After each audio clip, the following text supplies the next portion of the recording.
तेव्हा जुन्या आठवणी अनेक येत असतात, मन भरून येतं ठाण्यात आठवणींचं. आणि आत्ता पण येत असताना मी जेव्हा राजन विचारजींना भेटलो, गाडीत बसल्यानंतर मी एकच आठवण एक जुनी सांगत होतो. मला वाटतं 93 की 94च्या आसपास काहीतरी आपण त्यावेळी मला वाटतं जिंकलेलं, अरुणतारेजी वगैरे महापौर झालेले. आणि तेव्हा मला आठवतं, मी तेवढं काही मला आठवण्यासारखं नाही, खूप लहान होतो, पण घरात जे वातावरण होतं, आजी खुश झाली होती, आजोबा माझे देखील अर्थात वंदनीय हिंदू सम्राट बाळासाहेब ठाकरे हे देखील आनंद त्यांचा आवरू शकत नव्हते आणि फटाके फोडलेले होते. हे सगळी जुन्या आठवणी आहेत. आणि मग तेव्हापासून आतापर्यंत आठवण तीच येते. प्रत्येक वेळी हेच लक्षात येतं की जेव्हा जेव्हा ठाण्यात आलेलो आहे, ठाणेकरांनी एवढं प्रेम दिलेलं आहे की कधीही असं वाटत नाही की आपल्यातून कुठचे गद्दार गेलेले आहेत. गद्दार गेले ते गेले, पण ठाणे तसंच तसं शिवसेनेचंच राहिलेलं आहे. एक मला माहिती आहे की मला अनेकदा आपण बोलवलेलं आहे, आपण अनेक कार्यक्रम घेतलेले आहेत, पण याचा देखील अभिमान आहे की आपल्या पेरेंट पार्टीपेक्षा महिला आघाडीचे जास्तीत जास्त कार्यक्रम गेल्या 1.5-2 वर्षात ठाण्यात झालेले आहेत. आणि त्याच ताकदीने महिला आम्हाला वाटतं 50%हून जास्ती दिसत आहेत. ही खरी शिवसेनेची ताकद आहे. कारण जिथे महिला आहेत तिथे विश्वास असतो, एक बांधिलकी असते, एक कुटुंब असतं. आणि खऱ्या अर्थाने उद्धव साहेबांना जे कुटुंब प्रमुख म्हणून ओळखलं जातं, ती ओळख मला इथे दिसत आहे. कारण इथे महिलांचा विश्वास एकमेव व्यक्तीवर आहे, उद्धव बाळासाहेब ठाकरे, की तिथे जिथे असतील तिथे सुरक्षा आहे, तिथे विश्वास आहे, तिथे प्रगतिशील महाराष्ट्र आहे.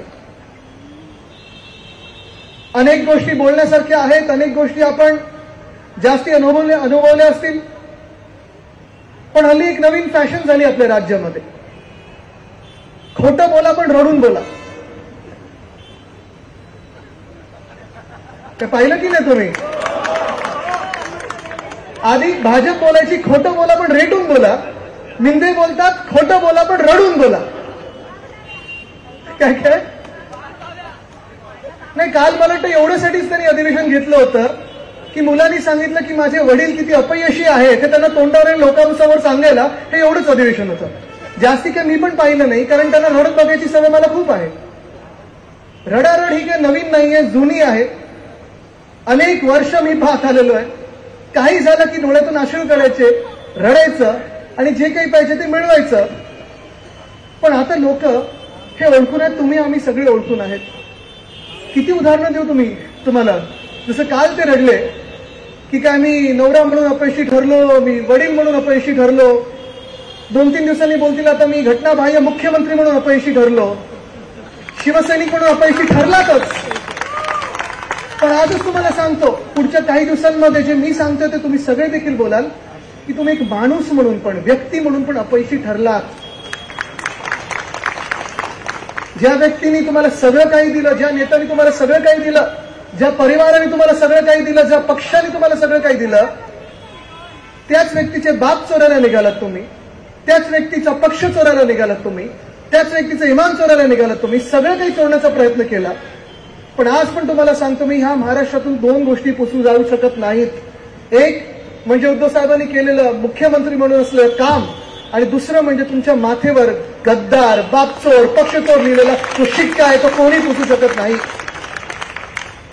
गेल्या 5-6 वर्षामध्येच मी त्यांना एवढं रडताना पाहिलेलं आहे. हे जे घटनाबाह्य मुख्यमंत्री आहेत, किती उदाहरणं द्यायची. मला वाटतं उल्हासनगरमध्ये एक तरुण नगरसेवक व्हायचं होतं, त्याला धीरज म्हणून मुलगा होता, त्या धीरज ठाकूर, तुम्हाला आठवत असेल, आपल्या युवासेनेत होता. खासदारकीसाठी कल्याणमध्ये त्यांनी खूप मेहनत घेतली, जीव की प्राण पूर्णपणे दिवस रात्र मेहनत करून मला वाटतं तिथे जायला लागलं त्याला. पण त्यांनी तिथे मेहनत घेतली, सगळं काही केलं. आणि मी त्यांना सांगितलं होतं, ते स्वतः पालकमंत्री, MSIDC खातं यांच्याकडे सगळं काही बघत होते. मी बोललो हो, एक कुआप्टा पण त्याला दिली पाहिजे त्या धीरजला. चांगलं काम करत होतं, ऍटलीस्ट माझ्या डोळ्यासमोर तरी चांगलं काम केलं होतं. त्याला कॉप देऊया, चांगला एक काम करणारा मुलगा, तरुण मुलगा पुढे येईल. जे रडारड सुरू केलेली आहे मातोश्रीमध्ये की नाही साहेब तुमचा विश्वास नाही, मी राजीनामा देतो, मी असं करतो.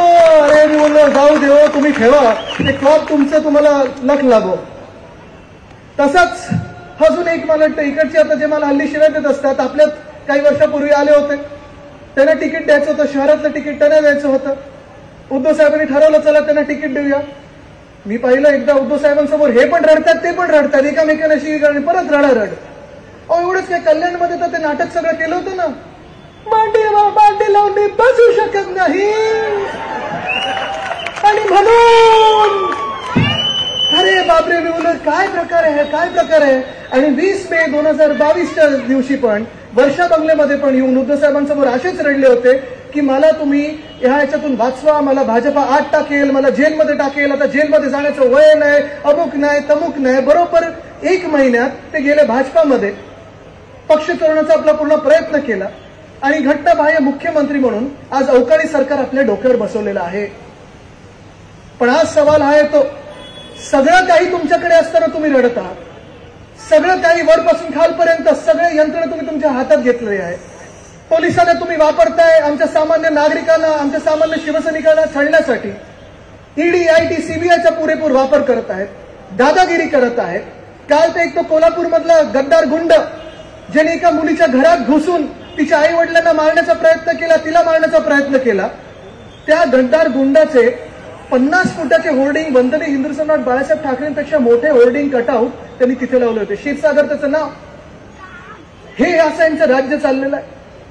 मी जेव्हा कल्याणमध्ये चाललो होतो, ज्या दिवशी आपल्या ते अभिषेक घोसाळकरला गोळी मारून ठार मारलं गेलं, त्या दिवशी राजन विचारे साहेब आणि मी गाडीत होतो आणि आम्ही तेच होर्डिंग्स बघत होतो जिथे जिथे त्यांना वाढदिवसाच्या सगळ्या शुभेच्छा दिल्या होत्या.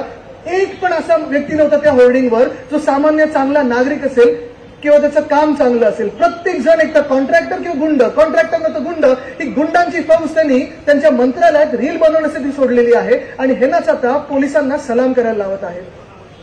दुर्दैव या महाराष्ट्राचं हेच आहे की एका नीच निर्लज्ज अशा व्यक्तींनी जेव्हा आपला पक्ष चोरण्याचा प्रयत्न केला, कुठेही पुढे मागे बघितलं नाही, कुठेही पुढे मागे लाज वाटली नाही की सगळं जे काही तुम्हाला मिळालेलं आहे, तुमच्या पहिल्या विधानसभेच्या तिकिटापासून मंत्रिपदापर्यंत, मग ते एमएसआरडीसीचं खातं असो, युडीचं खातं असो, युडीचं खातं तुम्ही आज माहिती काढून घ्या, कुठे गुगल करायचं तर गुगल करा. आता मी बोलत असताना पण कधीही कुठच्या मुख्यमंत्र्यांनी नगर विकासाचं खातं दुसऱ्या मंत्र्याला दिलेलं नाहीये.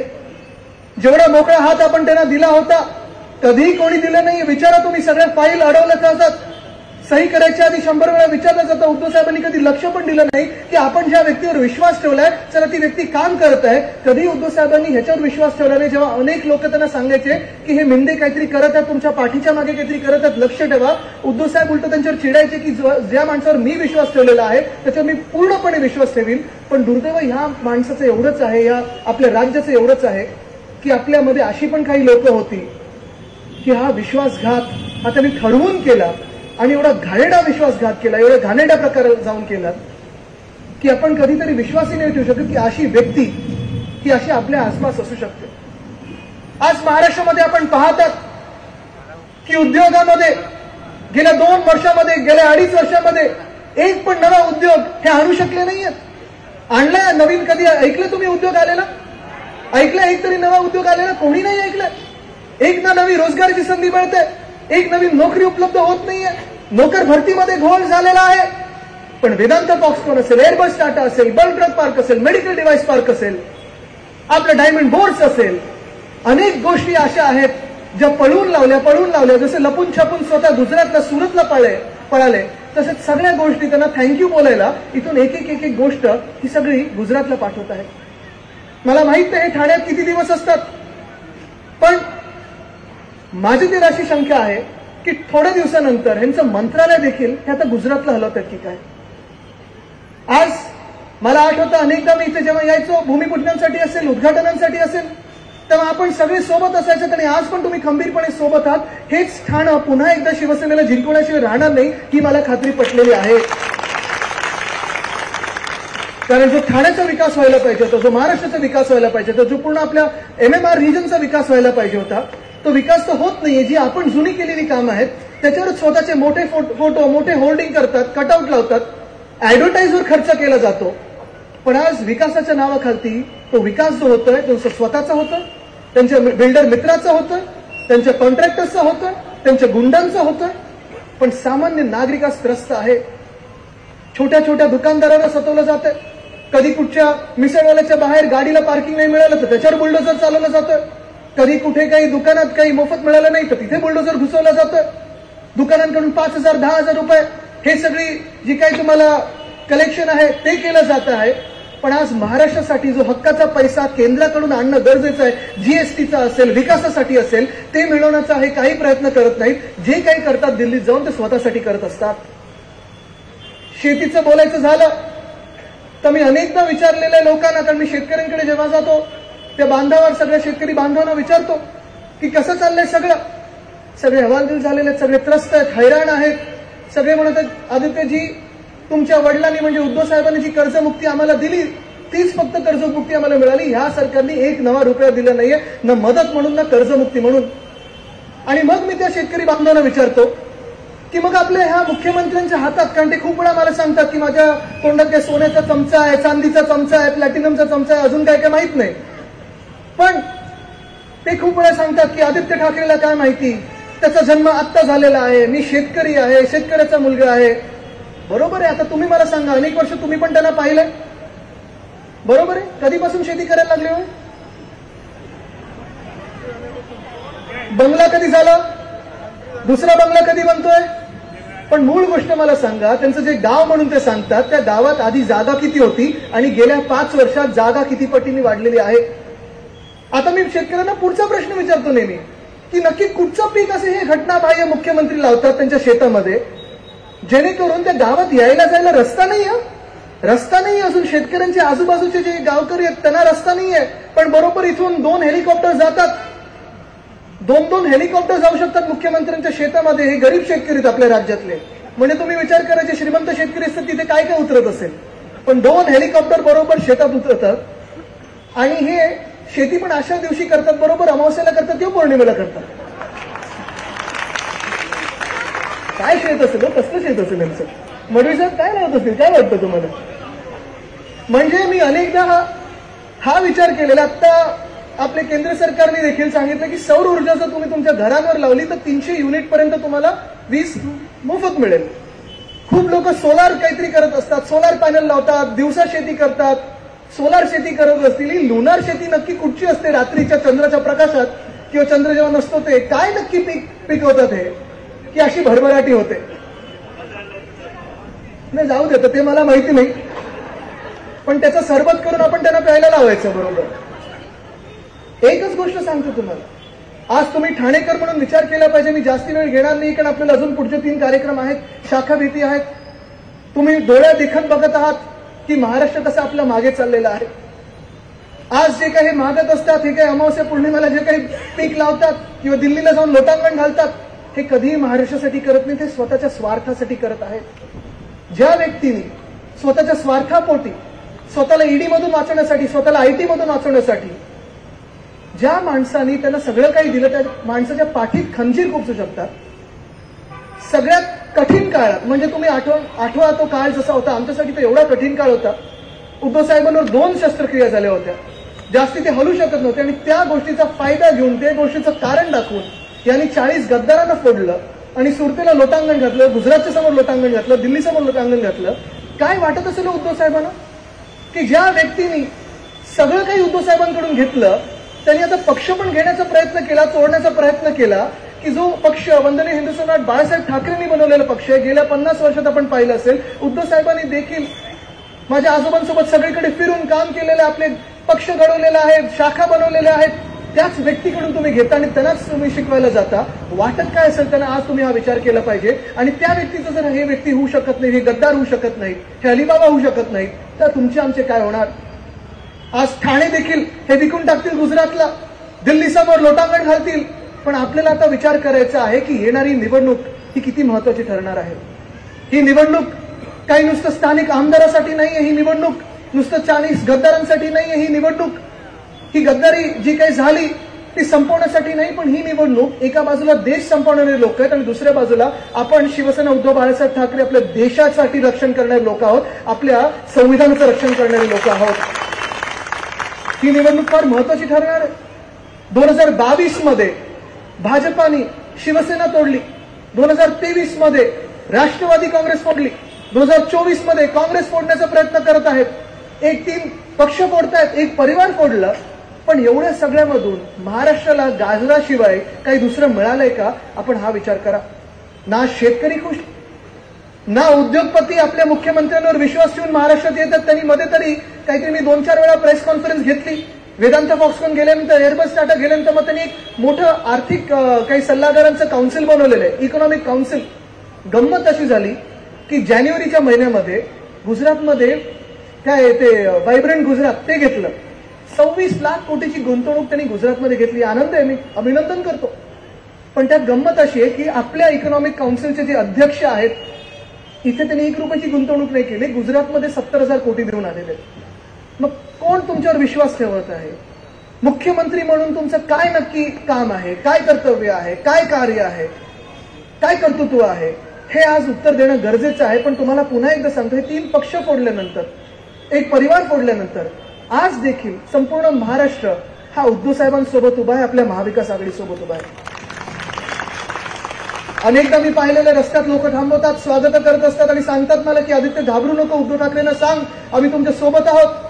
जे काही सर्वे येत आहेत त्या सर्वेमध्ये देखील आपणच 1 नंबरवर आहोत. आणि ह्याचं तुम्हाला एकच उदाहरण सांगतो, जर आज एका तरी सर्वेमध्ये आपण मागे असतो तर आज यांनी थोडी हिंमत दाखवली असती, लाज दाखवली असती आणि ठाणे महानगरपालिकेची तरी निवडणूक घेतली असती.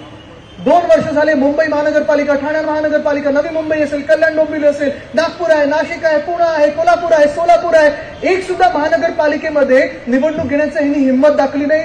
महानगरपालिका काय, आपल्या युनिव्हर्सिटीमध्ये देखील ह्यांची हिंमत नाही की निवडणूक घेण्याची. कदाचित आपल्याला सुप्रीम कोर्टातून न्याय मिळेल, कदाचित थोडा वेळ लागेल. पण मी जे चॅलेंज परत ह्या घटनाबाह्य मुख्यमंत्र्यांना देत असतो ते पुन्हा एकदा आज चॅलेंज देत आहे. त्यांच्या मतदारसंघातून देत आहे, त्याच्या पुढे जाणार मी त्यांच्या मतदारसंघात. चला, हिंमत असेल ना तुमच्या मुख्यमंत्री पदाचा राजीनामा द्या. चांगलं काम केलं असेल, लोक तुम्हाला स्वीकार करतील. आमदारकीचा राजीनामा द्या, माझ्यासोबत उभं राहा, मी तुमच्या मतदारसंघात येऊन लढायला तयार आहे.